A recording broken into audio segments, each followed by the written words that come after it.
Alright, what's going on, guys? It's Sterling, and what you're about to watch is my breakdown of today's Call of Duty WWII live stream reveal. And what I'm going to do is go through and kind of point out all the important stuff, show you some of the things I think are important, I think are pretty cool, and that I wanted to talk to you about. So you're just going to hear my thoughts, my opinions, what I kind of think is going to happen with the game. I'm really excited for it, and I hope you are too, and I hope you enjoy the rest of the video. Alright, so what I think is kind of cool is they actually brought, like, these are actual actors they brought in, and these are going to be the guys you're fighting with in the campaign, in your story mode. This is going to be your squad. You're going to have Robert Zussman, which is going to be your best friend in the campaign. And then you're going to have William Pearson, played by Josh Duhamel. And then Joseph Turner, played by Jeffrey Pierce. And they said in the live stream that Jeffrey Pierce has been in multiple video games. So I think he's been in a past Call of Duty, but I'm really not sure. Alright, so this is pretty cool, guys. This is what Michael Condrey called headquarters. So what it looks like, it's kind of like, or what it reminds me of, is I'm going to say kind of like in Destiny, where you had the tower, where you could go and you could run around and see vendors and get new things and sign up for missions and do all that sort of things. And you could talk to people and get with your squads and stuff like that.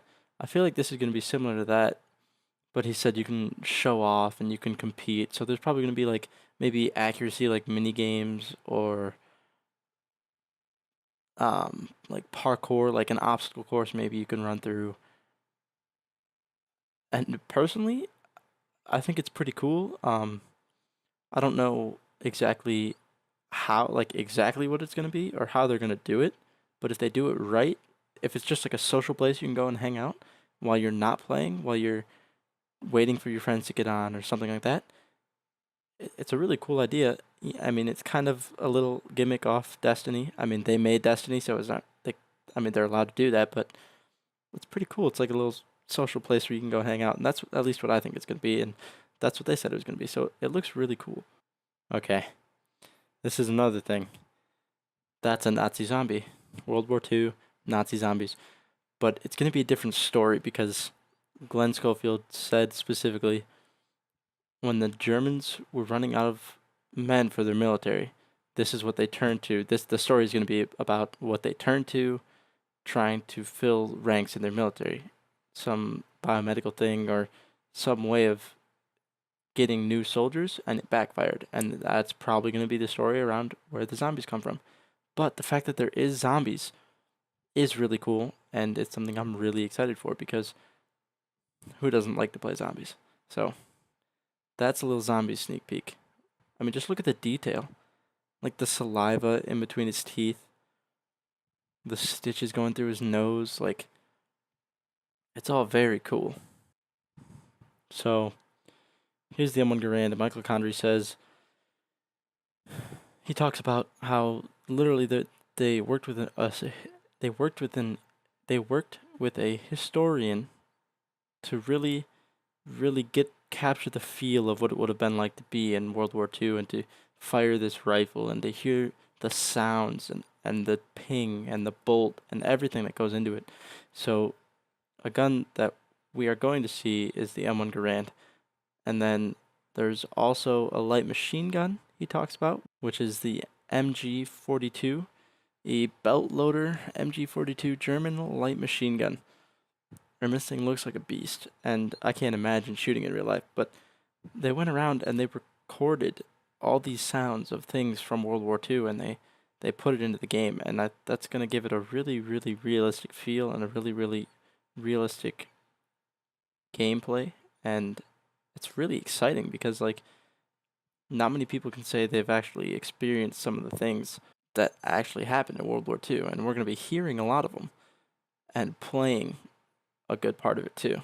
He also talks about the M1903, which is, I'm assuming, going to be one of the first sniper rifles we get. It's a good example to see that we are going to have those bolt action rifles and snipers in the game. But he also mentioned iron sights, so we're going to be able to use these, I'm assuming, with iron sights or scopes and probably multiple different attachments, which is pretty cool too. But then, he then goes on to show us an example of a submachine gun too. So this is the 45 caliber grease gun, submachine gun. Very cool looking, very cool design. It kind of reminds me of the AK-74U, but a little more Germanized, a little more Axis powery. So that's a really cool example of a multiplayer gun that we're gonna be able to use, hopefully. Hopefully. No guarantees, but it looks really cool. Okay, so this is also gonna be a new thing called divisions, and I really don't understand them quite yet. I think it's kind of like how in Battlefield you have your different classes. So you can be a medic, an assault rifle, a support, a gunner. So I think it's kind of similar to that, and then it affects your multiplayer progression. What I kind of grasp from it is that you're going to be able to choose your different division or class type, maybe. So it's going to be probably similar to Battlefield in that way, where you can have your armored, as she said, or your infantry. I'm assuming there'll be a medic and probably a support. So probably based on your style of play, you can choose something which might give you a benefit. Like a medic might have health packs, which maybe, but I'm not sure. Might be able to revive your teammates. That might be one thing. Or armored might have flak jacket, or infantry might have marathon. Support might have ghost.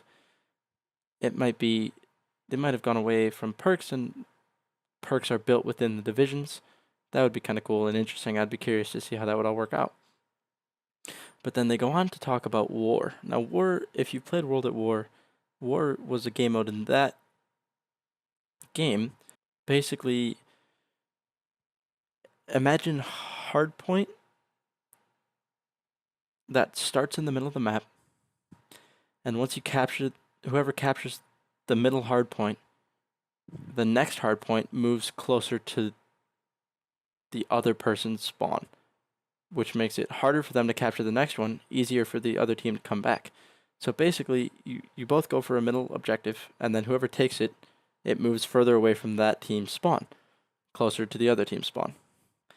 And it's a very cool game mode. It was a lot of fun. There was a lot of, it was hectic. It was very crazy in World at War, but that's part of what made it fun. So that'll be a cool game mode to look forward to. And anyways, thanks for watching the video. I'll catch you next time. Peace.